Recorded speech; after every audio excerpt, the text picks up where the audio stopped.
Cheque ನನ್ನ ಹೆಸರಲ್ಲಿದೆ, ನಿಮ್ಮ ಹೆಸರಲ್ಲಿ ಕಂಪ್ಲೇಂಟು, ಅದು ಪೇಟೆಂಟ್ಲಿ ಡಿಫೆಕ್ಟಿವ್. ನೋಟಿಸ್ ವಿಷಯ ಹೇಳಿದ್ರಿ, ನೋಟಿಸ್ ಪರ್ಪಸ್ ಏನು ಅಂತ ನೆನ್ನೆ ಒಂದು ಜಜ್ಮೆಂಟ್ ಅಲ್ಲಿ ಬರ್ತೀನಿ, ಇನ್ನೊಂದ್ರಲ್ಲಿ ಡೀಟೇಲ್ ಆಗಿ ಬರೆದು ಒಂದು ರಿಪೋರ್ಟ್ ಮಾಡ್ತೀನಿ. Notice is not the one which is required for the conclusion of the offence as a parameter. Notice is giving one more chance for the accuse to retrace ಈ step ಅಂತ ನೆನ್ನೆ ಬರ್ದಿದ್ದೀನಿ. ಪೂರ್ತಿ ಬರೆಯಕ್ಕೆ ಆಗಲಿಲ್ಲ ಅದು, because it was on the admission. Final hearing ಬಂದಾಗ detail ಆಗಿ ಅದನ್ನ ಚರ್ಚೆ ಮಾಡಿ ಬರಿತೀನಿ. ಯಾವ ಕಾರಣಕ್ಕೋಸ್ಕರ ಆಕ್ಟ್ ಒಳಗಡೆ 15 ದಿವಸ ಕೊಟ್ಟರು ಒಂದು ನೋಟಿಸ್ಗೆ ಅಂತಂದ್ರೆ ಹಲವಾರು ಕಾರಣಗಳಿರುತ್ತೆ. ಚೆಕ್ ತಗೊಂಡೋಗಿರ್ತೀರಿ, ಇಂಥ ಒಂದು ಮಳೆ ಬರ್ತಿರುತ್ತೆ, ರೈನ್ ಕೋಟ್ ಇನ್ ತೆಗೆಯುವಾಗ ಒಂದು ಸ್ವಲ್ಪ ಸ್ಮರ್ಜ್ ಆಗಿಬಿಡುತ್ತೆ, 1 ಲಕ್ಷ ಅಂತ ಬರ್ದಿರೋದ್ರಲ್ಲಿ ಒಂದೇ ಹೋಗ್ಬಿಟ್ರಿ, ಇನ್ನೇನು ಬೆಲೆ ಅದಕ್ಕೆ? ಒಂದಿದ್ರೆ ಅದ್ರ ಮುಂದೆ ಎಷ್ಟು ಸೊನ್ನೆ ಬೇಕಾದ್ರೆ ಹಾಕೋಬಹುದು, ಒಂದೇ ಹೋಗ್ಬಿಟ್ರೆ MCL ಅಡ್ವರ್ಟೈಸ್ಮೆಂಟು ಟಿಕ್ ಟಿಕ್ ಅಂತ ನೀಡ್ಬಿಡೋದು ಹಂಗಾಗ್ಬಿಡುತ್ತೆ. ಅಂತ ಸಂದರ್ಭ ಇರ್ಬೋದು. ಅವಾಗ ಚೆಕ್ ಆಬ್ಲಿಟ್ರೇಟ್ ಆಯ್ತು ಅಂತ. ನನಗೊಂದು ಚೆಕ್ ಬರೋದಿರುತ್ತೆ ಇವತ್ತು, ದುಡ್ಡು ಬಿಸ್ನೆಸ್ ಹೌಸಸ್ ಅಲ್ಲಿ ಅದೆಲ್ಲ ಕಾಮನ್. ನಾವೆಷ್ಟು ಡೆಪಾಸಿಟ್ ಮಾಡಿದ್ವೋ ಇವತ್ತು, ಈ ಫರ್ಮು ಆ ಫರ್ಮು ಎಲ್ಲ ಎಷ್ಟು ಬಂತು, ಅವೆಲ್ಲ ಬಂದ್ಮೇಲೆ ಏನಾಯ್ತು, ಓಕೆ ನನ್ನ ಹತ್ರ ಅಬೌಟ್ 10 to 12 lakhs ಇವತ್ತು ಬೈ ಅಬೌಟ್ 11:45 12 o'clock ನನ್ನ ಅಕೌಂಟಲ್ಲಿ ಇರುತ್ತೆ.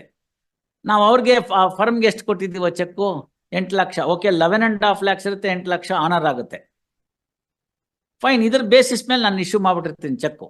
ಅದ್ರಲ್ಲಿ ನನ್ಗೆ ಬರಬೇಕಾದ್ರಲ್ಲಿ 2-3 ಬರೋಲ್ಲ, 7 ಲಕ್ಷ ಇರುತ್ತೆ, 8 ಲಕ್ಷಕ್ಕೆ ಚೆಕ್ಕು ಡಿಸಾನರ್ ಆಗ್ಬಿಡುತ್ತೆ, ವಾಂಟ್ ಆಫ್ ಫಂಡ್ಸ್ ಅಂತ.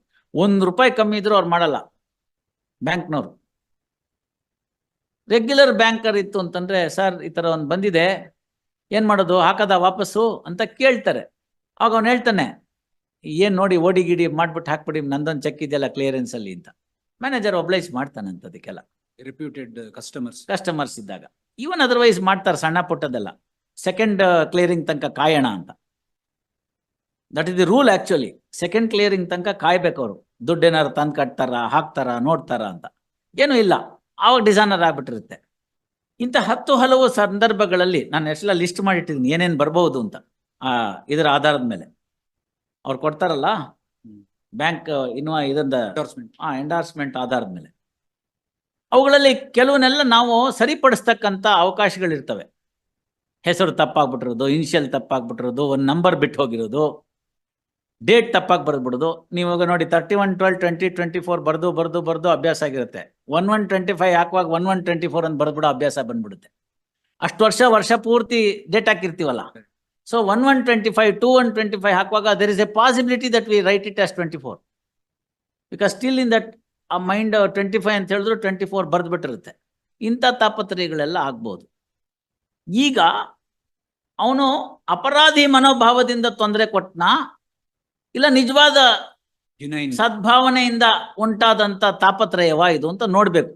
ನೋಡ್ಬಿಟ್ಟು ಶಾಸನ ಬರೆದವ್ರು ಏನ್ ಮಾಡಿದ್ರು, ಇಲ್ಲ ಇಂಥ ಎಷ್ಟೋ ಸಂದರ್ಭಗಳಿರ್ಬೋದು, ಹಾಗಾಗಿ ಡೈರೆಕ್ಟಾಗಿ ಅವನ್ನ ಕ್ರಿಮಿನಲ್ ಕೋರ್ಟ್ ತಂದು ನಿಲ್ಲಿಸೋದು ತಪ್ಪಾಗುತ್ತೆ, ಒಂದು 15 ದಿವಸ ಅವ್ನಿಗೆ ಅವಕಾಶ ಕೊಡೋಣಪ್ಪ, ಕೊಟ್ಟು ಅವ್ನು ಅದ್ರಲ್ದುಗಡೆ ದುಡ್ಡು ಕೊಡದೆ ಹೋದ್ರೆ ತೊಂದರೆ ಆಗಲಿ ಅಂತ. ಮೊದಲೇ ಒಂದು ಸೆಟ್ ಆಫ್ ಡಿಸಿಷನ್ಸ್ ಬಂತು ಅಂದ್ರೆ, if I have filed the complaint before expiry of 15 days, it would have been dismissed. Supreme Court said, no, don't do that. Why you send him back? You take the cognizance after the 15 days.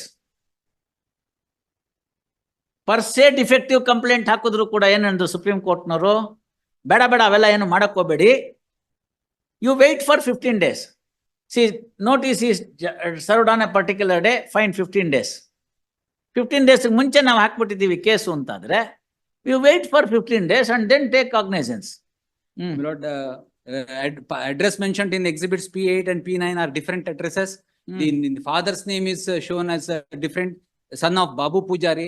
He is the son of the factual aspects ಆಯ್ತು, ಬೇರೆ ಏನಾದ್ರು ಇದ್ರೆ ಹೇಳಿ. ಬೇರೆ ಏನು ಇಲ್ಲ, ಎಲ್ಲ citations ಕೊಟ್ಟೆ, ಯಾವುದನ್ನು ನೋಡಿಲ್ಲ. ಇದು ಜಡ್ಜ್ಮೆಂಟ್ ಫ್ಯಾಕ್ಚುಯಲ್ ಆಸ್ಪೆಕ್ಟ್ಸ್ ಹೇಳ್ಬೇಕಷ್ಟೇ. ಫ್ಯಾಕ್ಚುಯಲ್ ಆಸ್ಪೆಕ್ಟ್ಸ್ ಬಿಟ್ಟು ಲೀಗಲ್ ಆಸ್ಪೆಕ್ಟ್ ಏನಾದ್ರು ಇದ್ರೆ ಹೇಳ್ಬೇಕು ನಮ್ಗೆ.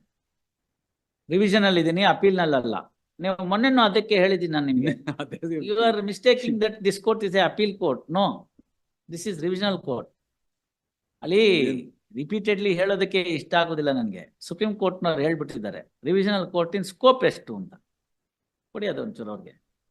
ಹೆಗಡೆ ಅವರು ಸಿವಿಲ್ ಸೈಡ್ ನಲ್ಲಿ ಬರ್ತಾರೆ, ಅವ್ರಿಗೆ ಕ್ರಿಮಿನಲ್ ಸೈಡ್ ನಲ್ಲಿ ನಾವ್ ಹೆಂಗ್ ಹೇಳೋದು? ಕೊಡಮ್ಮ ಅದು ಸ್ಕೋಪ್ ಆಫ್ ರಿವಿಷನ್. 3 ಪಾಯಿಂಟ್ ನೋಡಿ, ಅಲ್ಲಿದೆ, ಹಳದಿ ಪೇಂಟ್ ಹಾಕಿದ್ದೀನಿ, ಕೊಡಮ್ಮ. 3 ಪಾಯಿಂಟ್. ಪೇಟೆಂಟ್ಲಿ ಫಾಲ್ಸ್ಹುಡ್ ಇರಬೇಕು, ಎರರ್ ಆಫ್ ಜೂರಿಸ್ಡಿಕ್ಷನ್ ಇರಬೇಕು, ಸೆಂಟೆನ್ಸ್ ಇರಬೇಕು, 3ಕ್ಕೆ ಮಾತ್ರ. Lord, ಅಲ್ಲಿ ಏನಾಗಬೇಕು?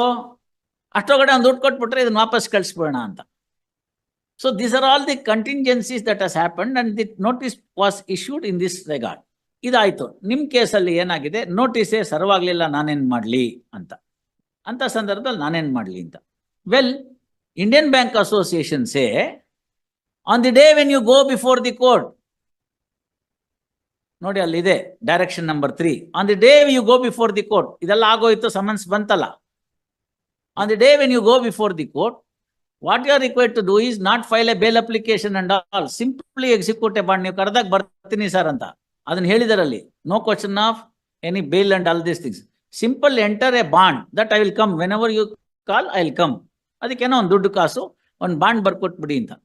ಬಾಂಡ್ ಬರ್ಕೊಟ್ಬಿಟ್ಟು on the very same day you should either file an application under 145(2) or enter the plea that I am not liable to pay. And if you say that you are not liable to pay, but you don't file any application under 145(2), the case should start with defense evidence, not with the complainant evidence. ಕೆಲವರು magistrate ನನ್ನ ಹತ್ರ ಪಾಠ ಮಾಡಿಸ್ಕೊಂಡವ್ರು ಮಾಡ್ತಾ ಇದ್ದಾರೆ. ಇನ್ ಕೆಲವು ಕಡೆ ಲಾಯರ್ಗಳೆಲ್ಲ ಅವ್ರು ಜಗಳಕ್ಕೆ ಬಿದ್ದುಬಿಟ್ಟಿದ್ದಾರೆ. ಏನ್ರಿ ಎಲ್ಲ ಗೊತ್ತಿರೋದಿಲ್ಲ ನಿಮ್ಗೆ, ನಿಮ್ನ್ಯಾರು ಮನ್ಸಿಪ್ ಮಾಡಿದವರು ಅಂತ. ಅವ್ರಿಗೆಲ್ಲ ಉತ್ತರ supreme court judgement. This was in 2013, reported in 2014 AIR. We are in 24. So the case should commence in that fashion. Aitala, you should say why you are not liable, like the leave to defend in order 37(3). You understand that?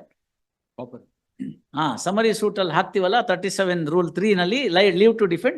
Similar way they have said there may be genuine case, 1 in a lakh. There you have a defense. ದುಡ್ಡೆಲ್ಲ ಕೊಟ್ಬಿಟ್ಟು ರೆಸಿಟಿ ಎಲ್ಲ ಇದ್ರು ಅವ್ನು ತಿರ್ಗಾ ಹಾಕ್ಬಿಟ್ಟಿರ್ಬೋದು. ಅಂತ ಕೇಸಲ್ಲಿ ನಿಮ್ proof ಇದ್ರೆ ಕೊಟ್ಬಿಟ್ರೆ ಕಣ್ಮುಂದೆ ಮುಗ್ದೋಯ್ತು. ಅವಾಗ ಅಲ್ಲೇ ಡಿಸ್ಮಿಸ್ ಮಾಡು ಅಂತಾನು. ಇಲ್ಲದೆ ಹೋದ್ರೆ you should file an application seeking permission to cross examine the complainant who is to be treated as PW based on the affidavit only. ಮುಂಚೆ ಹಾಕಿರ್ತಾನಲ್ಲ ಕಂಪ್ಲೇಂಟ್ ಜೊತೆಗೆ ಅಫಿಡವಿಟ್, ಅದೇ examination chief. No more examination is necessary. ಅದ್ರ ಮೇಲೆ treatment ಮಾಡು ಅಂತ. ಹಂಗೆ ಮಾಡಿದ್ಮೇಲೆ ಅದ್ರ ಕ್ರಾಸ್ ಎಕ್ಸಾಮಿನೇಷನ್ ಮಾಡಬೇಕು ಅಂತ ಹೇಳ್ತಾರೆ. ಆಮೇಲೆ ಡಿಫೆನ್ಸ್ ಎವಿಡೆನ್ಸ್ ಅಂತ. ಆ ಅಪ್ಲಿಕೇಶನ್ ಇಲ್ದರೆ the case should commence with defence evidence ಅಂತ. So question of notice is not a that component which will say that it is commission of 138 or not. Notice is only a second chance for him to retrace, one more chance for him to pay the money. Service ಆಗಿಲ್ಲ ಅಂದ್ರೆ ಗೊತ್ತಾಯ್ತಲ್ಲ, court ಮುಂದೆ ಬಂದಿದ್ದೀರಲ್ಲ, ಅವತ್ತು ದುಡ್ಡು ಕೊಡಿ. ಇನ್ನೂ 15 ದಿವಸ ಆಯ್ತಲ್ಲ, ತಿಂಗಳಾಯ್ತಲ್ಲ, ಇವತ್ತಿಗೂ ಕೊಟ್ಟಿಲ್ವಲ್ಲ. 2017ನೇ ಇಸ್ವಿ ಮ್ಯಾಟ್ರು 24 ಆಯ್ತು. 15 ದಿವಸ, ಎಷ್ಟು 15 ದಿವಸಗಳಾಗೋಯ್ತು. That's why no question of any other issue.